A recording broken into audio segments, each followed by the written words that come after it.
you. I combed my hair and put on some lipstick and I didn't. well, you look great too. I like your graying hair.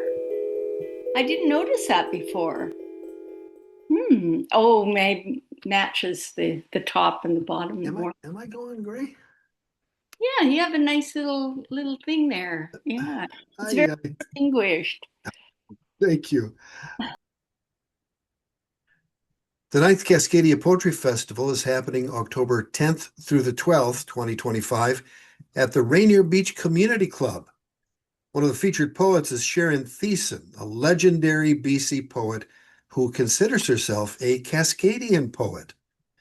She says poetry is a bit off on an angle, and one reviewer says that is the direction she prefers for tracking the invisible world of transmission. Author of more than 14 books of poetry, editor, and retired professor, Sharon Thiessen was born in 1946 in Saskatchewan and lives in Lake Country, British Columbia. Sharon, what a joy to have you in the Zoom room today.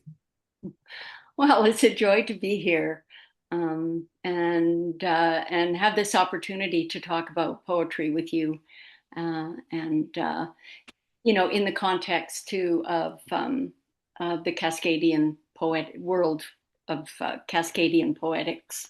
I think it might have been in your talk given to the Gloucester Writers Center on the letters of Francis Boldereff and Charles Olson that you self-identified as a Cascadian poet. That's maybe the first time I saw it.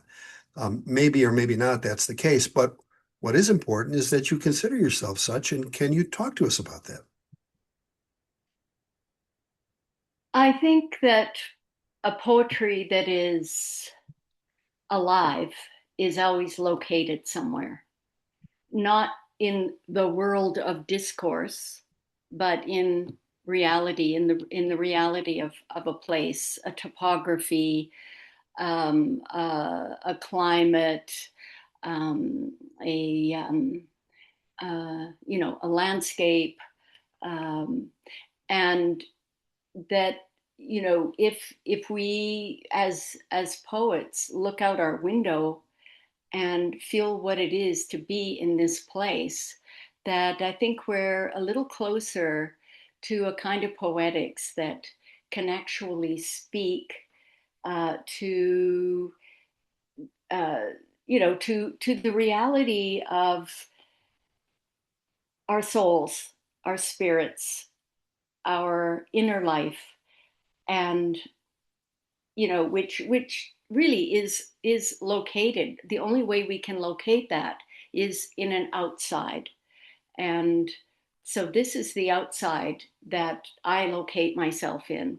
And it is from here that I write, not from necessarily from the newspaper or the TikTokery or whatever it is, a world of discourse that is pressing down on language and on our minds to this terrible extent as it is today.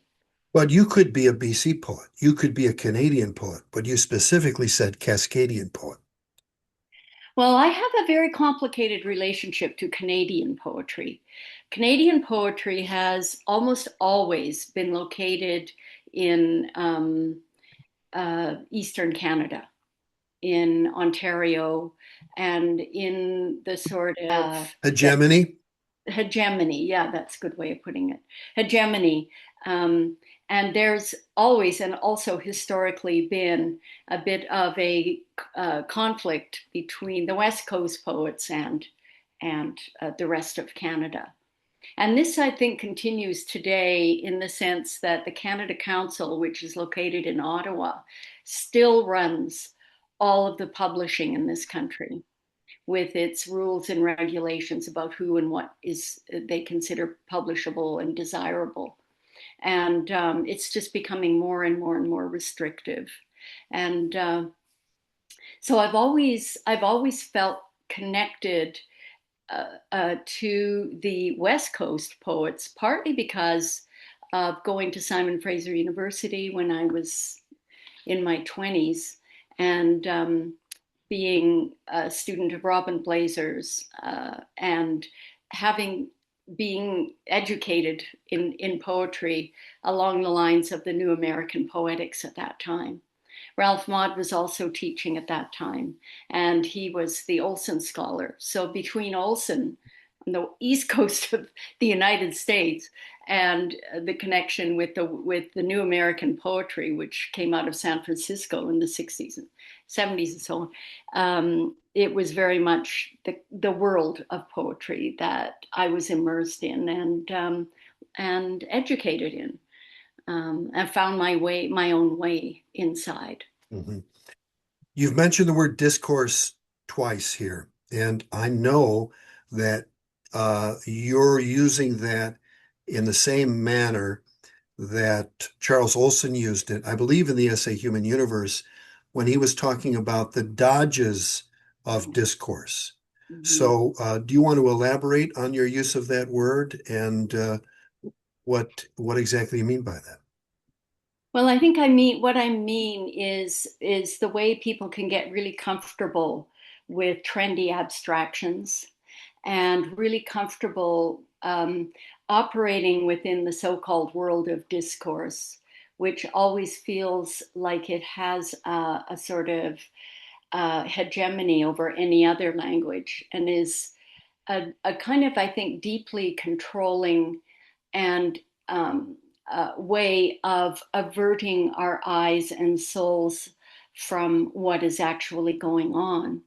And the world of discourse can so easily become a substitute for thinking, a substitute for speaking, a substitute for an honest relationship to language and thought and ideas and feelings.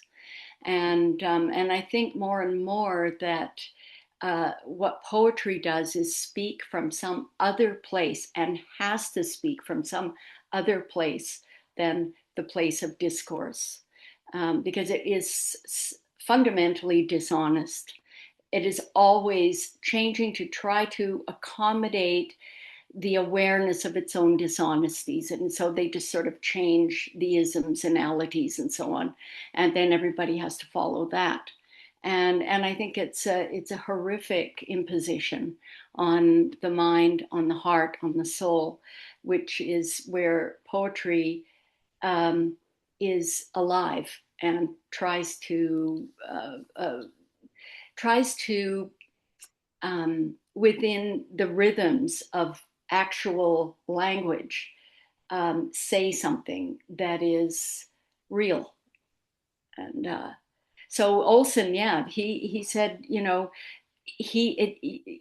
lose him, like, and you lose any, I am lost too the moment discourse takes over from speaking, from the language of the heart of the individual.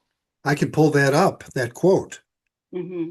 It goes, what makes most acts of living and of writing unsatisfactory is that the person and or the writer satisfy themselves that they can only make a form, what they say or do, a story or a poem, whatever, by selecting from the full content some face of it or plane, some part. And at just this point, by just this act, they fall back on the dodges of discourse and immediately they lose me. I'm no longer engaged. This is not what I know is the going on and of which going on I, as well as they, want some illumination and so some pleasure. It comes out a demonstration, a separating out, an act of classification, and so a stopping. And all that I know is it is not there. It is turned false. For any of us, at any instant, are juxtaposed to any experience, even an overwhelming single one, on several more planes than the Yeah, arbitrary and discursive which we inherit can can declare. declare. Yeah, Yeah. Yeah, so that's what you're getting at. yes. Um, Miriam Nichols, and in her work with Robin Blazer, I think has a really good sense of what is at stake here, and she says, and she might be quoting Robin, that the lyric voice is constantly at stake in relation to every other discourse.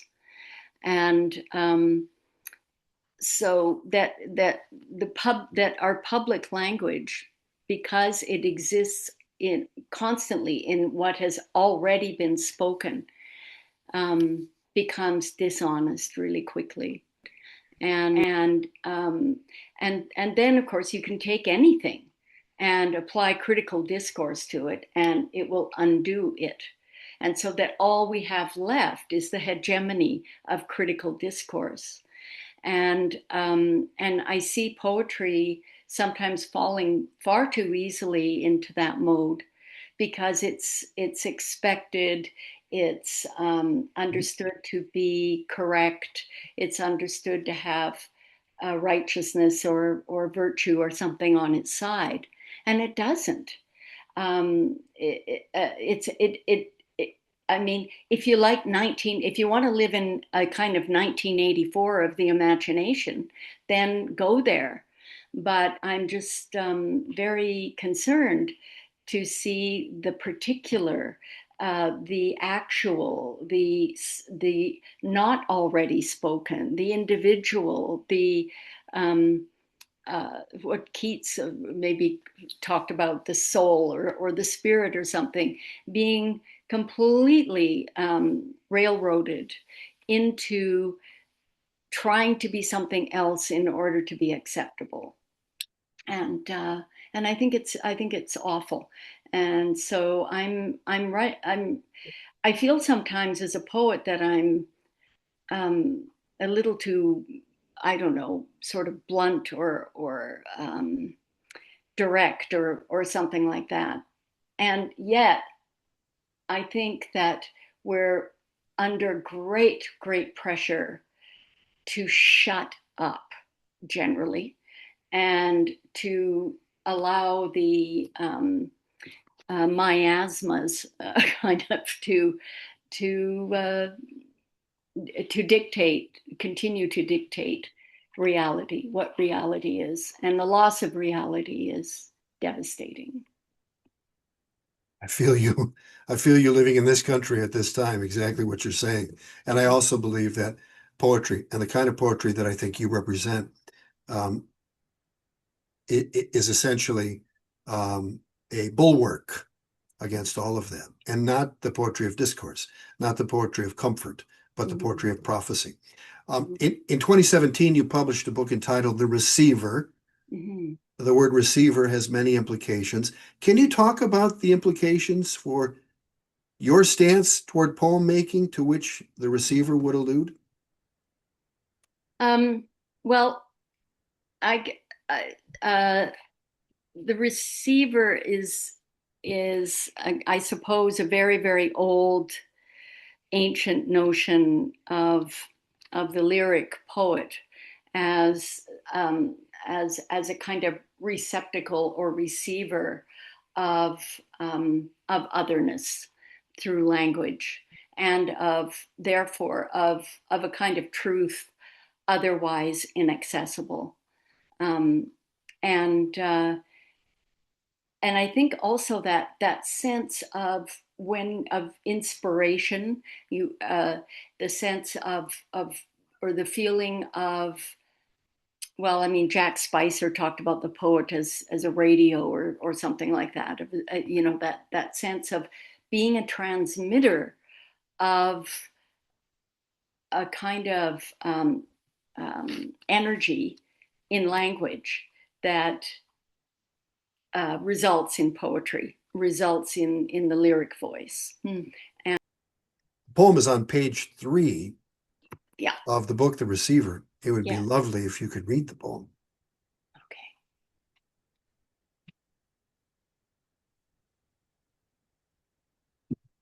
The receiver. In a dream the other night, I was on the phone, one of those rotary dial black desk phones, and looking out the window. A window you lift up from the bottom to stick your head outside to a nighttime scene, as in Jean Cocteau's The Human Voice.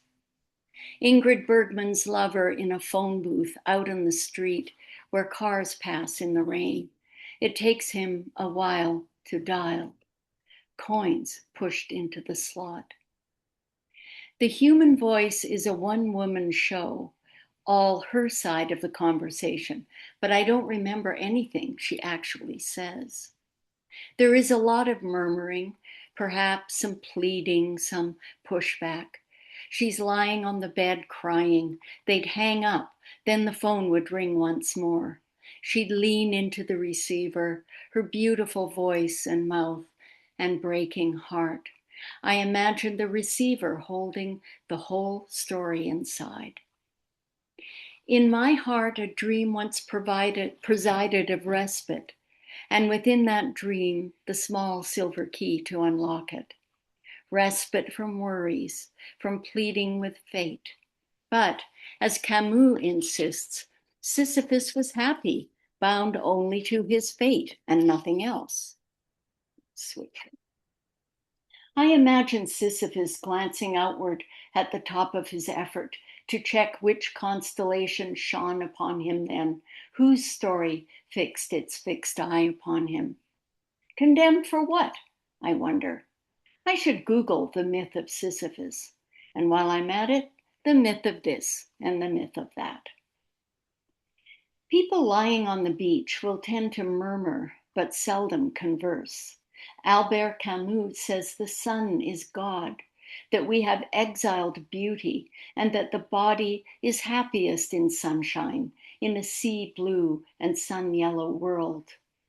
Other worlds have their charms and attractions, more nuanced and even more hopeful than the straw hats of others just off the plane from Cabo San Lucas or Honolulu. How would we know they were happy, we might ask? A tan. It was one of those rotary dial phones that sat on a credenza, the kind you always answered. These phones rang in Hollywood movies for many, many years. A dame in an evening gown would stride over, pick up the receiver, say hello, and glare at the fellow holding her ermine stole. It will be a while before everything is sorted out, and this is why it's a story. There would be whirlwinds of emotion, such as someone might feel returning from the plunge pools of Puerto Vallarta to the chilly rays of March, and testamental trees' fretful, cursive branches, in which an owl might sit saying, "Hoo, hoo, hoo," and you would say, "Who, me?" And it would say, "Yes, you." You might wind up playing a role you only dreamed of, such as being a human voice in a telephone receiver, the kind you had to lift out of what was called the cradle and replace afterwards in the cradle's prongs. When it rang again with a sharp European ring, she knew it would be him. She knew it would be eternal. So she lifted the receiver once more. Apologize for the little mistakes there. It's hard to see here. European ring. Yeah. Well, it's fascinating to me. There's a great essay by Ange Malenko, which was published in The Nation magazine in 2009, that said the tradition of English poetry began with Cadman, an illiterate 7th century lay brother who, ashamed of his inability to versify when the harp was passed around at a feast, fell asleep in his stable among the animals and dreamed of an angel, and the angel bade him sing. And Cadman protested he didn't know any songs, but then inexplicably he found himself obeying the angel's dictum, sing the beginning of the creatures, and English language poetry was born. Yes. Received poetry. Mm-hmm. And now, and the received poetry tribe Mm-hmm. has seen itself buried, and there are a few pockets here and there that we end up finding each other. But now we've entered a point where you could just plug it into the computer and receive a poem from artificial intelligence, or as some in the current administration call it, A1. But that's another story. So, so your thoughts about the status of received poetry in 2025 in North America? Well, I think it's kind of grim, and one of the things that I am interested in is investigative poetry, um, and through investigative poetry, reviving the notion of the bard and of the bardic voice being reclaimed by poets today. I think it's really necessary. Um, and yes, the idea of singing, of course, is the other side of the poetic um, music and rhythm. I would say rhythm, as it's expressed in song or music, dance, and so on, is part of the same kind of locus that poetry exists in.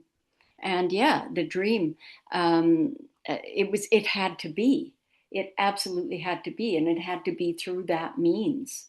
Um, of the animals and the natural world and dream and all of the stuff that is um, it's it's not it's anyway. I don't know what to say right about that right now, but as you were talking, I was thinking about or what passed through my mind was that Zukowski thing that years ago he wrote or something about the elements of poetry being logopoeia, phanopoeia, and melopoeia. Pound, Sight, sound, and intellect. pound, Yeah, pound.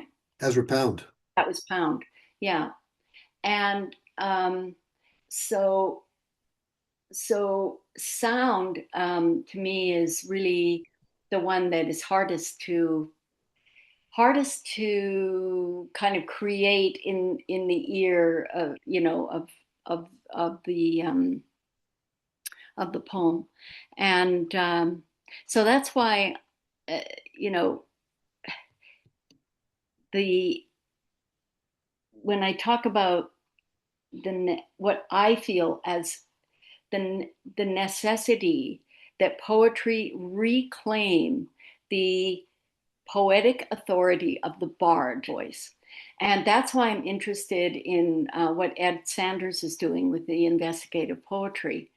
And he said, why do you want your poem to just be a bunch of zero-ness, And also, I think that the bardic voice reclaims for poetry its true authority as a creative spirit um, and necessity in the world. And so, yeah, the bards, ye olde bards, had to know so much to even be called a bard. And there's various, it's a hierarchy, and by the 12th year, you claim this amazing but status, and you speak. That is the voice that the people hear to know who they are and where they come from and where they might be going, unless they do this, that, or the other, or take heed, right, of historical facts. And so I think uh, to do that, I think poetry needs to shed this sort of um, what we were talking about before, this kind of attraction to disability. I don't mean physical disability, but a kind of valorizing of a kind of disabled poetry. I think is very very not getting us anywhere Yeah. as poets. And so there's a certain amount of I think courage that is poetry needs to reclaim. The bardic voice needs to become more courageous. You'll be facilitating a workshop on investigative poetry at the festival. What can participants expect to get from that? Well, hopefully some inspiration and some energy and some faith in themselves and what they're doing and why, and also maybe some ideas for projects, for poetic projects. Um, you know, Sanders has you looking around, you know, and getting making files on stuff all the time. You know, he's kind of a file freak. Um, but the gathering, I think, of information doesn't have to be paranoid and looking for plots and this kind of thing. It's like paying attention. Keep a file on yourself. Write down the things you think and say. I mean, there's so much poetry and you know people saying, "Well, I had a funny feeling about that." Right? That's beautiful. And so where does that take you? You can investigate your own idiomatic way of speaking. And my great hero in that realm, and I think, and she did a lot of investigative work in prisons in Arkansas, is the late C.D. Wright. She's my hero uh, in poetry. It has been for a long time. I think she's fantastically important. And she did, and another thing you can do with investigative poetry too is she teamed up with a photographer, Deborah somebody Lester or something, and they went into the prisons and so that there's so much more in the world to write about and to be a poet in, that it's time to reclaim that position and the dignity and the necessity of it. When you compare poets today here on this continent and thinking thinking what a horrible hand we've been dealt, how tough it is to be a poet here in North America in 2025, I would urge them to go to page 61 of the receiver and see the name Anna Akhmatova, and then begin to contrast their life with her life and begin to see what she did and get some inspiration from that, some courage from that. Would you care to read your poem, Anna Akhmatova, for us? I'd love to. Um, it's funny. I wrote in on my copy in my copy of the book at this poem. I put in quotes, "A secret God exists in this darkness," unquote. I don't know where. Maybe it's from her. She says, and it begins with a quote from her, an epigraph. I cannot tell if the day is ending or the world, or if the secret of secrets is inside me again. Anna Akhmatova with a black shawl and a great nose that said, I am a living poet. Joseph Brodsky knew her, and the mystics and philosophers, psychiatrists and economists around then.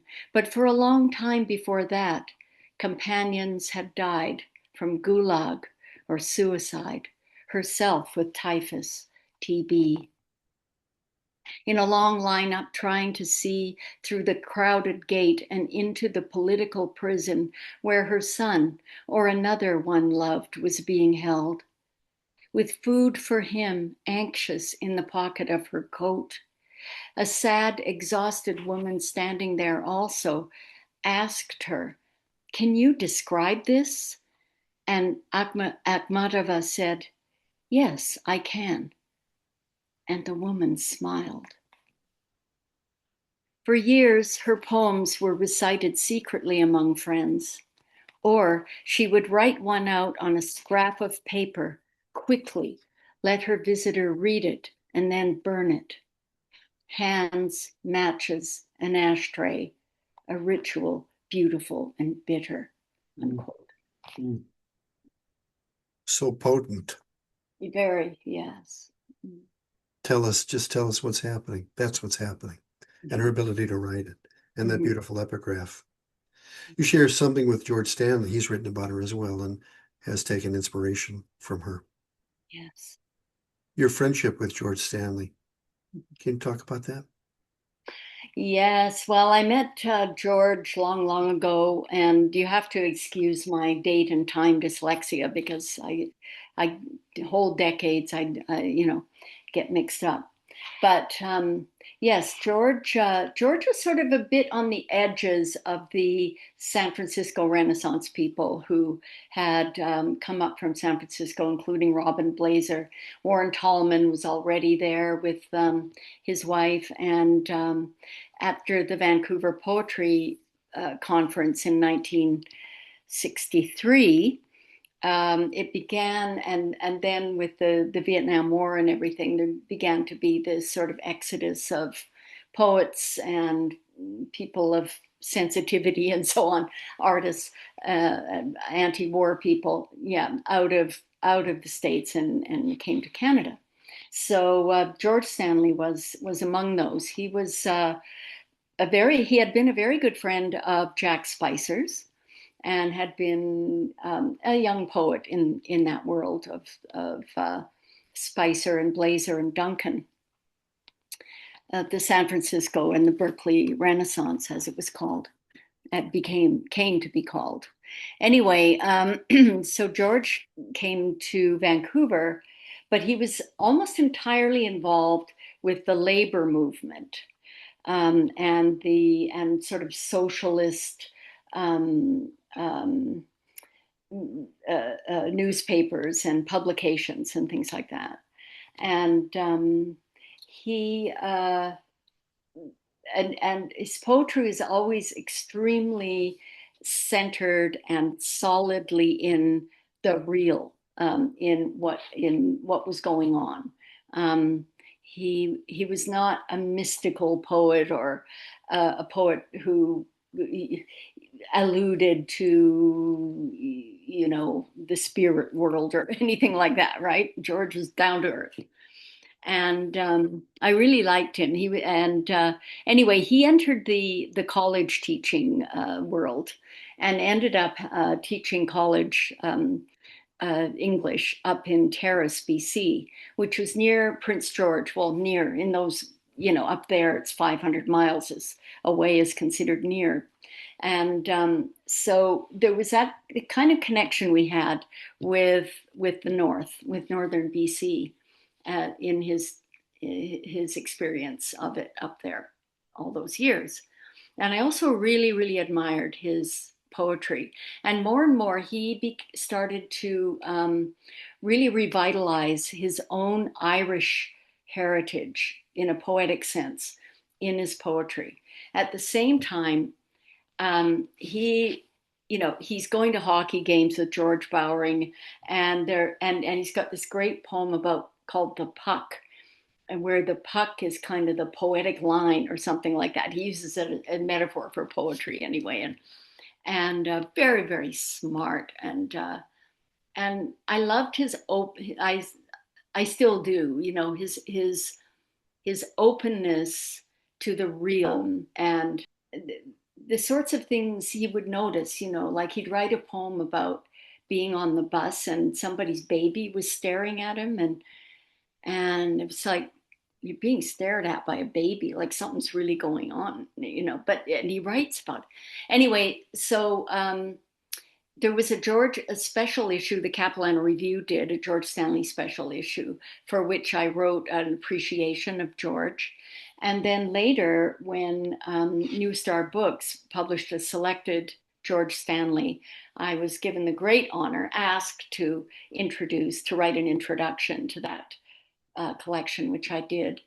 And the selection ends with a beautiful poem about George meeting up with some Irish poets in a pub.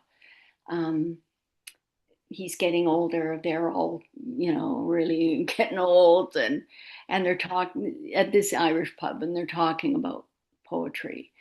And so this is it. And that wonderful publisher, New Star Books, has had to fold, right? They also published The Receiver. And Did they publish? No, Nancy did.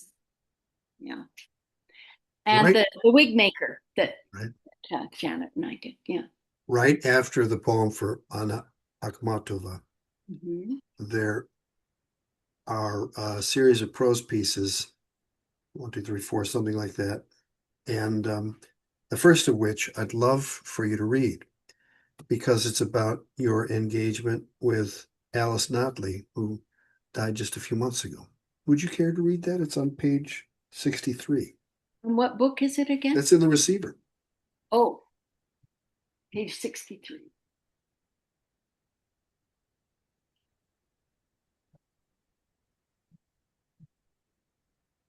Alice Notley. Okay.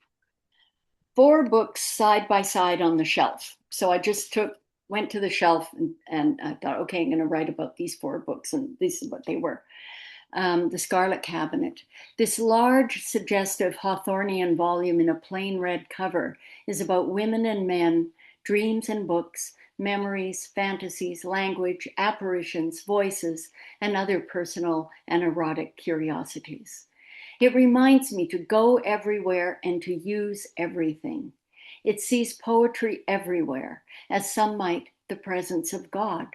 And it reminds me that the vagina is a big, yet small, important thing, and that there are cabinets for every and any sort of collection, and that no one has ever gone without poetry, as Notley insists when, in Descent of Alet and other poems, any and all idiomatic groupings of words appear in quotation marks.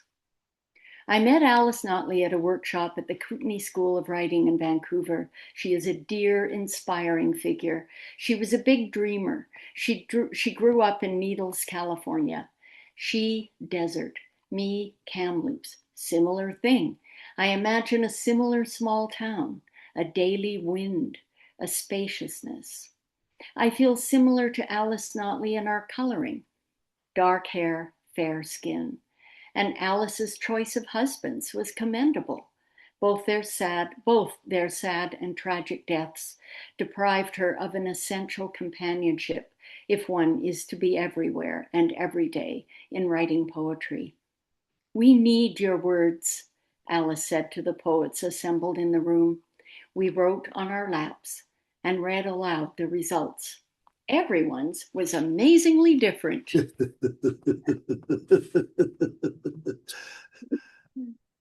Mm.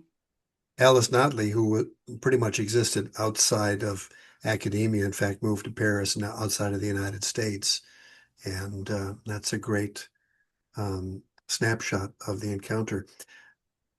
Your connection to the Kootenai School of Writing, let's say it's adjacent or I can't think of the adjectives. I don't want to put any adjectives out there that you might not agree with. So tell us about your connection with that um, and how that shaped the poetry of Vancouver and Cascadia, you could say. Oh, well, that's a very big question. There are a lot of poets involved with the Kootenai School of Writing who I really, really love, admire, and enjoy. Fred Waugh, Lisa Robertson, um, Peter Cully. Peter Cully, um, and but I mean these were very much in the theory decades that these. Um, Poets were beginning to break up into factions. Really, I suppose, in a really crude way, there was the language poets, as they were called, and the rest of us, kind of thing. Um, and to go back to that times, to go back to a very, very um, you know, in many ways unpleasant and dispiriting uh, era of what some people back east called the poetry wars, and it was a lot of divisiveness, a lot of friendships broke up, and I think what happened over the long run is everything just kind of melded back into, the middle ground, um, because I'm not aware of. I mean, I think the best part of the language poetics comes out of a very, very interesting and necessary philosophical tradition that that came out of post World War II, out of France, with the uh, uh, what shall I say, that the terrible consciousness of a gendered language that the French use, and its possible effects, and uh, philosophy and theory way over my head. Um, and then, in came the French feminists and French feminism and so on and so on.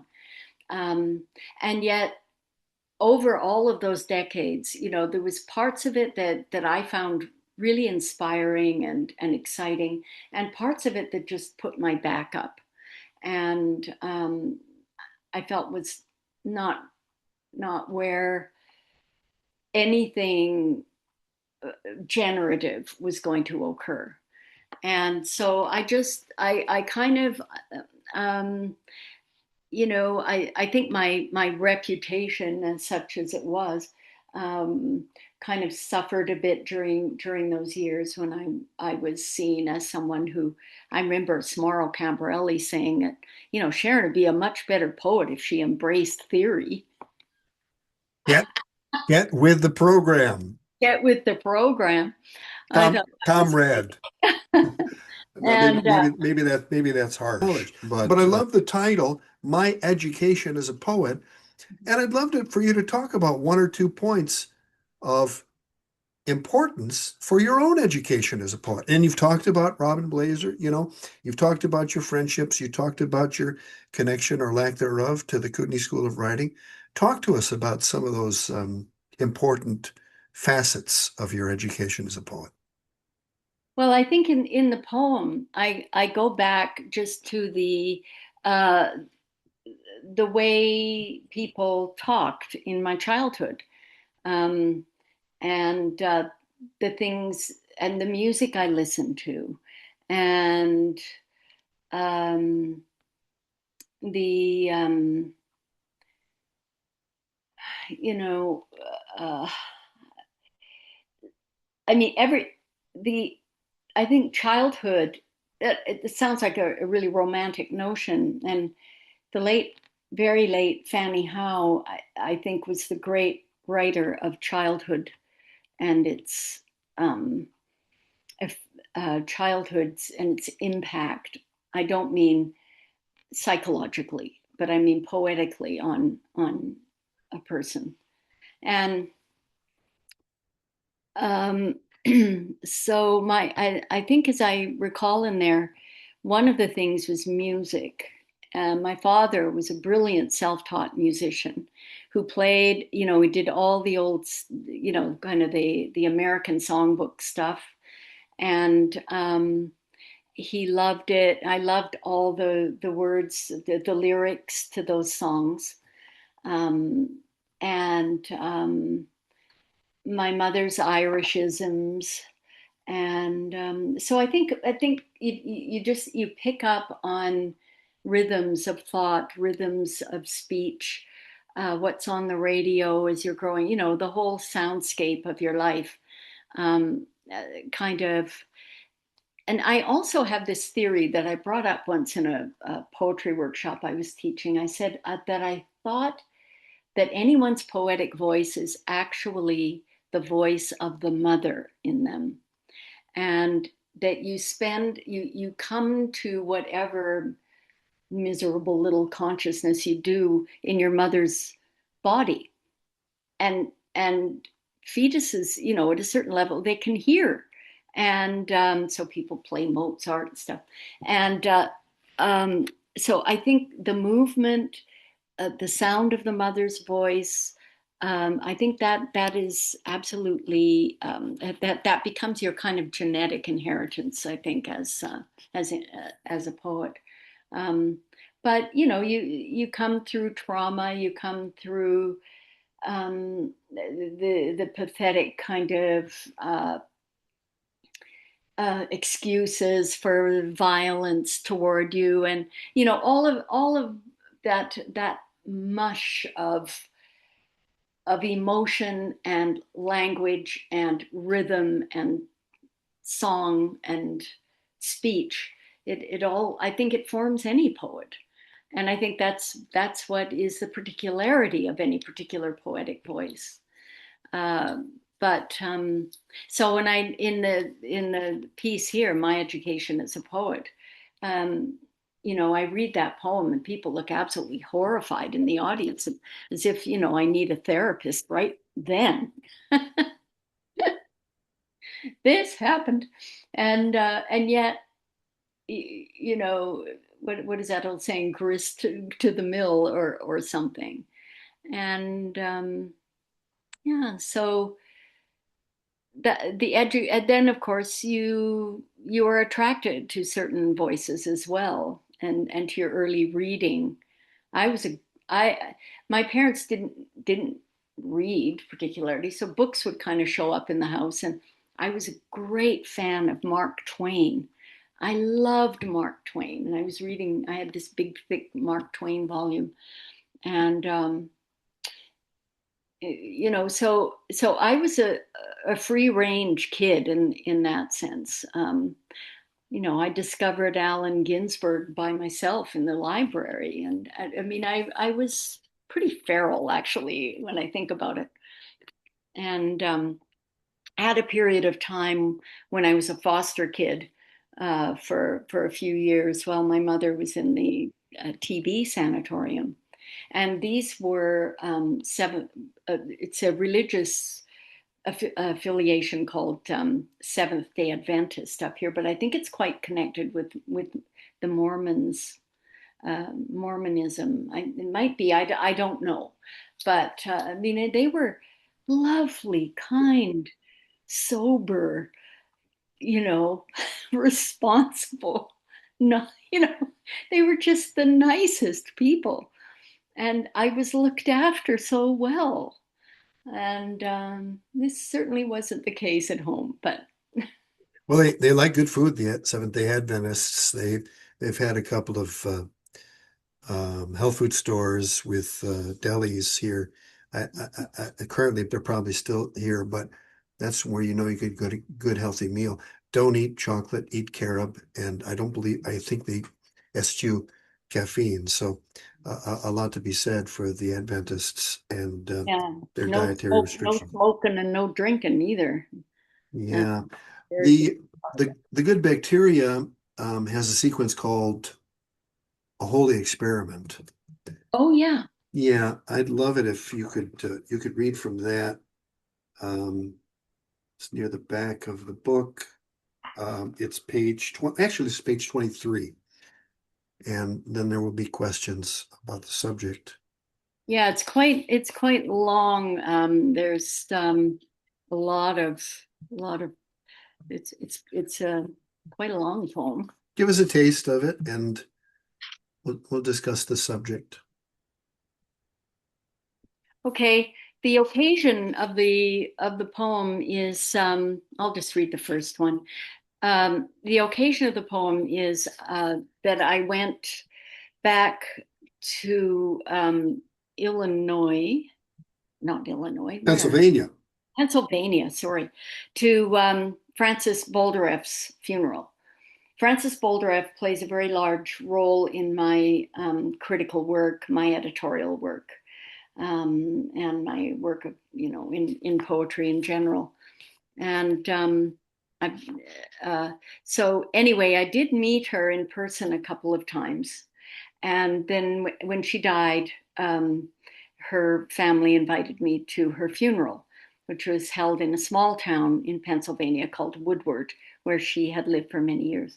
But I think what's important is that she, more than any other person, is responsible for guiding or co-creating with Charles Olson much of his theories about poetry, and never got the credit until your work was started to bring attention to this in such a way that it was very subtle. You're saying that she was encouraging Charles Olson to be Maximus, and of course he wasn't fair to her, and we talk about that. I don't think, I mean, that's for the record, and people can go get more from your work on Francis Bolderoff. But a person who has not historically gotten the credit for the theories that went into essays like Projective Verse and Human Universe, and probably other ones as well. So I think it's fair to, and a brilliant scholar in her own right, Joycean scholar, really had her chops, but also understood that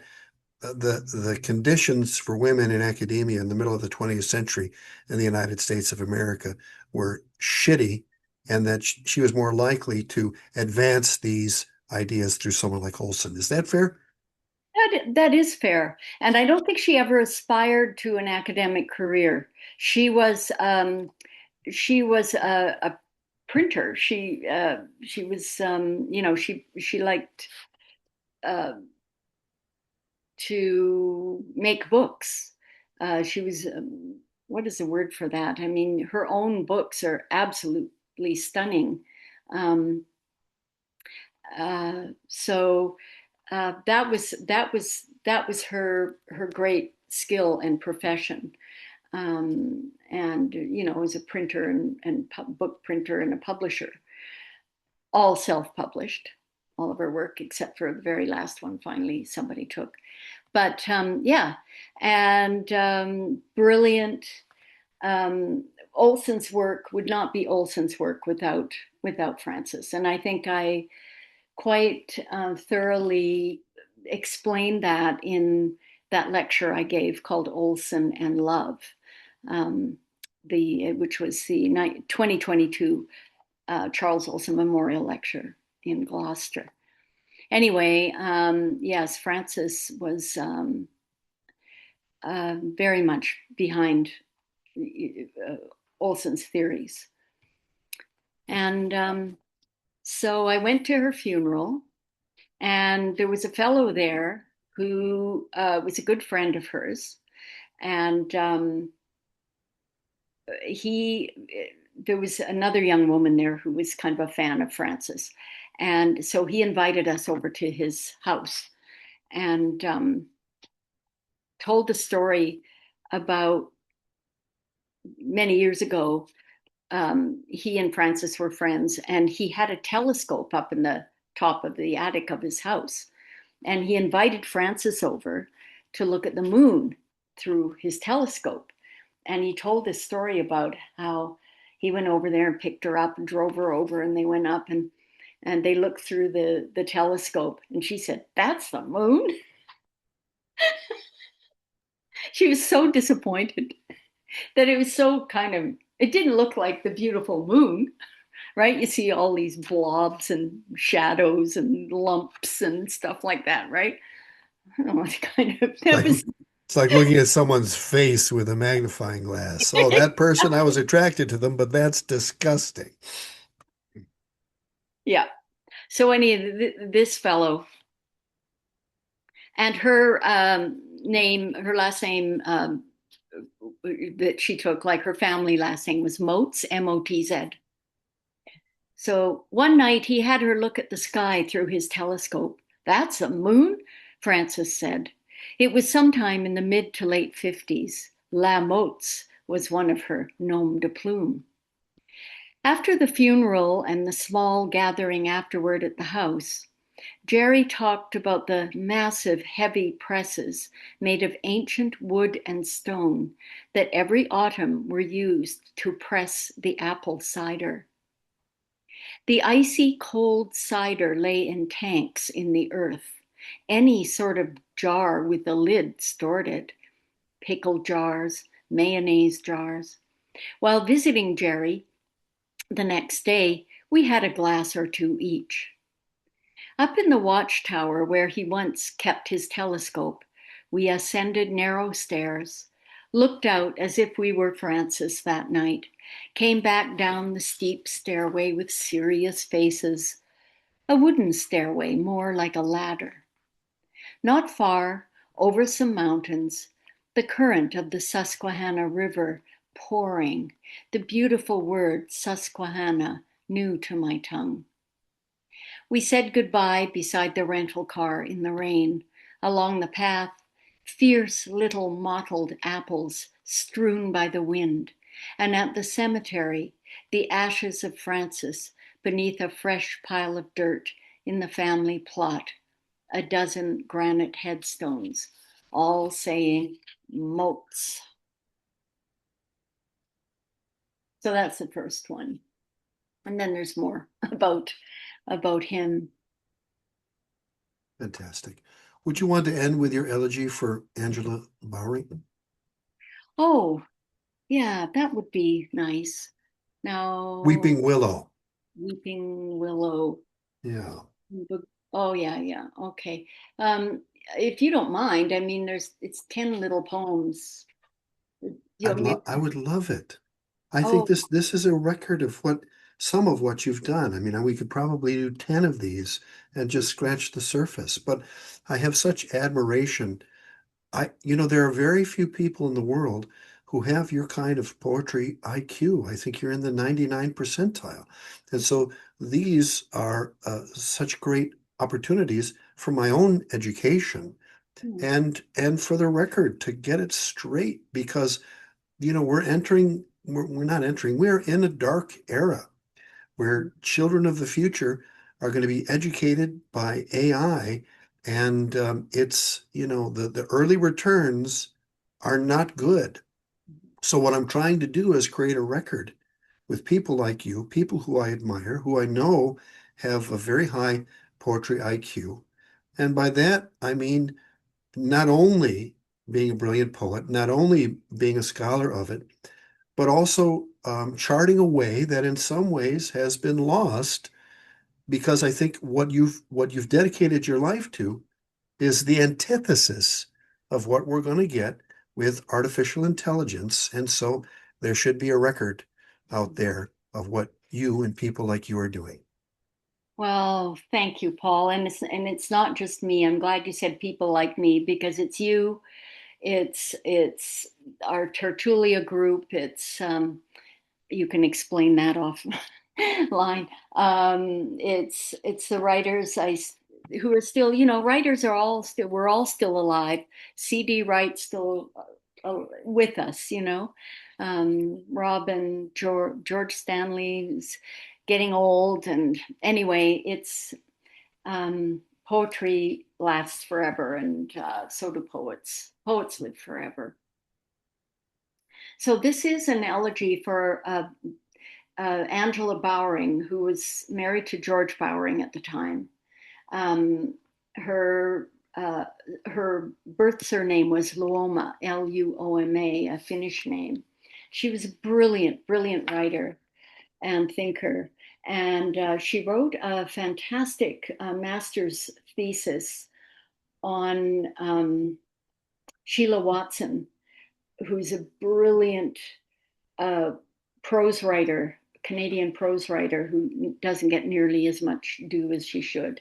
Um, anyway, she died way too young, and at the toward the end of her life, she had made a kind of place for herself in the upper stories of their house, where she lay in uh, discomfort and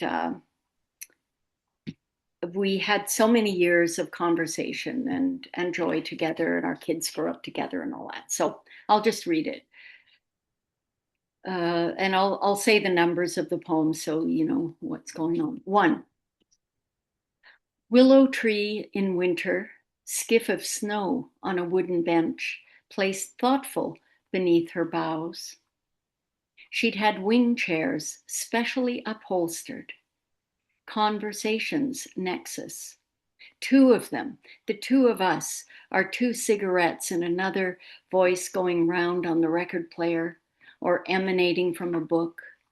swish of traffic outside, her frequent use of the word absolutely. Down Larch Street to supper time. Angela had had another dream in which a school of fish, and how she should have run off with the visiting professor. Dear reader, shouldn't we all have run off with someone? At any rate, we talked for hours at the kitchen table, Angela dispensing sweet and low into her coffee as windows darkened, and it was time to go. I put on my coat and drove down the hill in the Honda. Many autumns back then. Weeping willows, lanky tresses, hide a bower, an ear. Here, the long grass sere in autumn reminds me of her yellow hair, long and swinging, sleek when she searched for a lighter. George, you fucking asshole, she would say, in the kitchen in her beautiful coat. Scuffed up our new boots in Seattle parking lots, wore them home across the border. Salespeople at Nordstrom's back and forth like a crazy dame movie, with stacks of shoe boxes tottering. Always it seemed she was at the bank, moving accounts around, piling up interest. Furniture arrived in truckloads, a fountain splashed neath newly installed Moorish mullioned windows beyond which a lime tree bower, her prison, or so we joked and cackled. That was that poem, The Lime Tree Bower, My Prison by Coleridge. Yeah. A plain white room, the last of the renovations, Protestant and Northern, where she spoke with Finnish relatives not long before she died. Down the hall, ornate, birds and vines clambered rococo over walls and ceilings, where once she'd presided over 10 million calorie dinner parties. Oysters Rockefeller, angel tit pie, and much between that was silky and rich. In memory murmurs deep Venusian glow of her topaz ring. She was a James Bond type of woman with green eyes. In our houses, reviewing some recent event, uneventful really to the naked eye, golden green, the topaz slipped sideways on her paper white finger, hand to mouth, hand to mouth. It was the j'accuse of the student questionnaires, that Thomas Hardy was way too hard, that she'd be late or bring a muffin or go on and on. We drank peace porter, ate oysters raw and Rockefeller.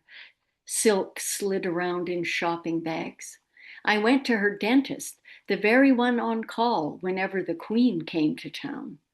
And soon seed catalogs were stacked on the table, and she was happy in the garden, her new inamorati, roots and branches, rare or uncommon, and common as well, beloved.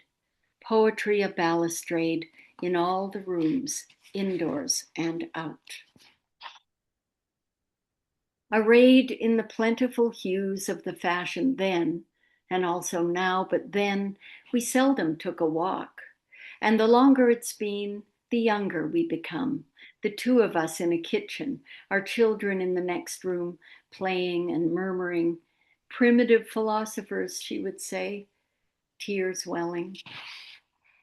As she lay dying amid the willow branches, a gardener pruned a Moorish vista from a row of trees, and the church across the street gonged with weddings and with funerals, or the ordinary Sundays with the old faithful getting out of cars and opening umbrellas. And wings of angels began to fill the room and crowd out the physiology, the husband, the daughter, the pile of mysteries on the bed. Reading a novel called Being Dead, and how windy and cold it is in the everlasting hills. I wish Angela were here. We would talk, and what we talked about would knit together a garment in the willow bower where she sheltered her unmendable body. Willow tree, fortress and boudoir, rehab of the mind-body split. Angela, I say, I can't write love poems. That's all right, she says. Thinking pours from her hair, head to toe silk on the way to the car, fresh cigarette in ivory holder clenched to one side as she reached back into coat arms. Perfume floating, rainy day, time to go. Oh boy, that's a tough one. Well, you say you can't write love poems, but that is a love poem, isn't it? I guess, yeah. Sharon, thanks for your time today and for all you do. I'm so grateful to know you. I appreciate it. And I am grateful to know you too, Paul, and appreciate very much your time and patience. We've been talking with Sharon Thesen, legendary Cascadian poet who lives in Lake Country, British Columbia, about her books, The Good Bacteria, The Receiver, and about her upcoming workshop and reading at the 9th Cascadia Poetry Festival at the Rainier Beach Community Club, October 10th through the 12th, 2025.